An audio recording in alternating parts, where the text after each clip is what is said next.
అందరికీ శుభోదయం. నా పేరు సత్యనారాయణ. నేను 4వ తరగతి చదువుతున్నాను.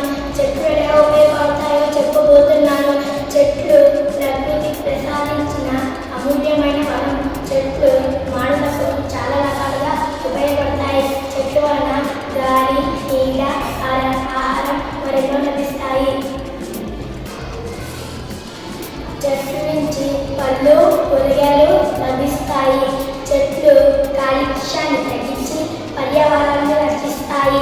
చెట్లు వలన వర్షాలు పడి పంటలు పండుతాయి. చెట్లు కార్బన్ డైఆక్సైడ్ తీసుకుని ప్రాణులకు ఆక్సిజన్ అందజేస్తాయి. చెట్లు చాలా రకాలు. మామిడి, వేప, నిమ్మ, కొబ్బరి ఇలా రకాలు ఉన్నాయి.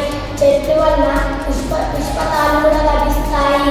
చెట్లు లేకపోతే ఈ భూమిపై జీవులు కూడా నివసించలేవు. కొన్ని చెట్లు ఔషధ గుణాలు కలిగి ఉంటాయి. వేప, తులసి మరియు